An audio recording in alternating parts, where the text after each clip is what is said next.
there's a moment in your healing where you realize you're not just dealing with your own story.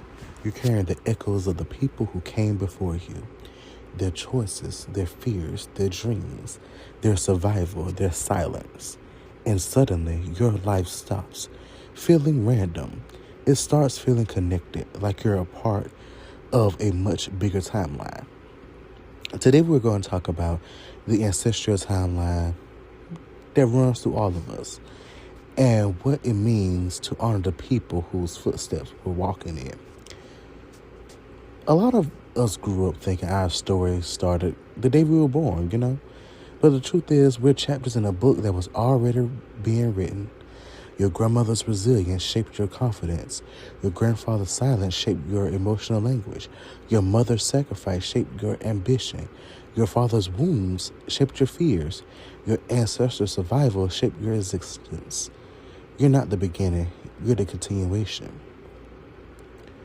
We inherit more than just genetics. We inherit patterns, beliefs, coping mechanisms, dreams that were never fulfilled, trauma that was never named. Some of us, we hold it in. We always talk about trauma and everything, but we don't name the trauma. We don't. And I think with this generation now, we are now starting to realize patterns. We're now starting to call out some of the trauma and some of the generational trauma as well that happened to us. Some of the things we struggle with didn't start with us. Some of the things we are healing didn't start with us.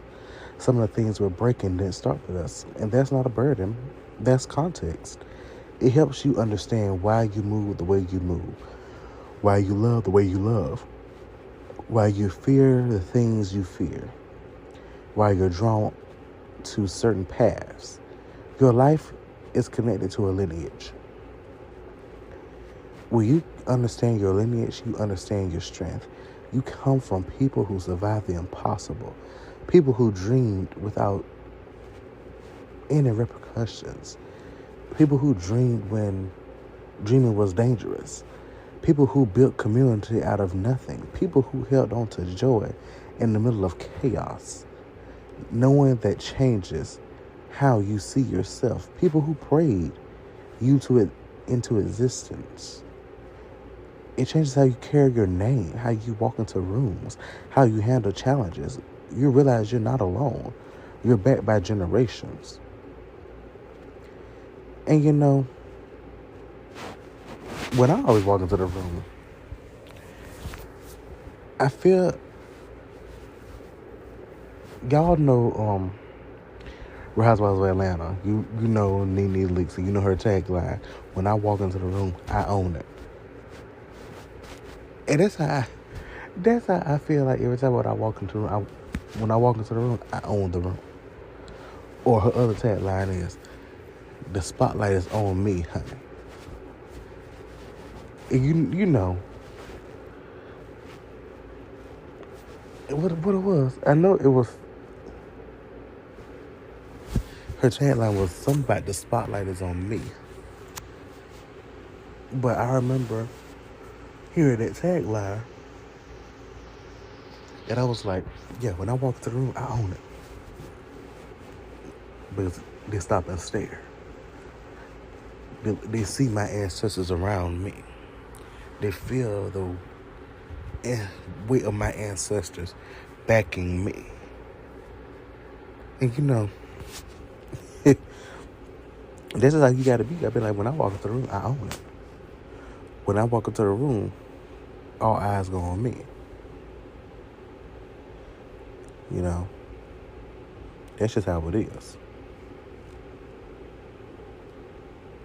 I don't know about the rest of y'all, though. But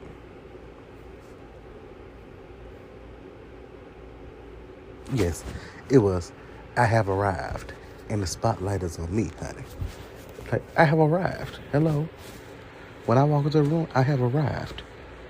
The spotlight is on me.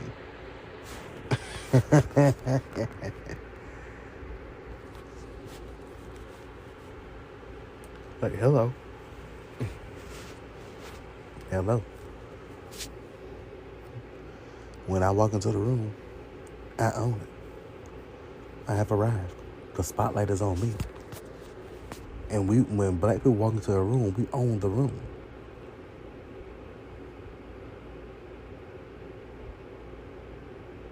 When we walk into a room, we own that room.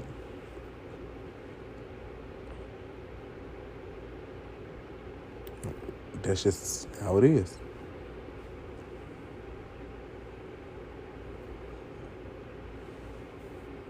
That's just how it is. Eh. All right. Oh well. I don't know if y'all don't walk into the room. Y'all don't own it. Oh, too bad. So sad. You know, when black people walk into the room, we own it because we have the weight of our ancestors on us. Every tear, every mark on them, they took that for us. They took that for black people. Our ancestors did that. They did that for us. So we wouldn't have to go through slavery.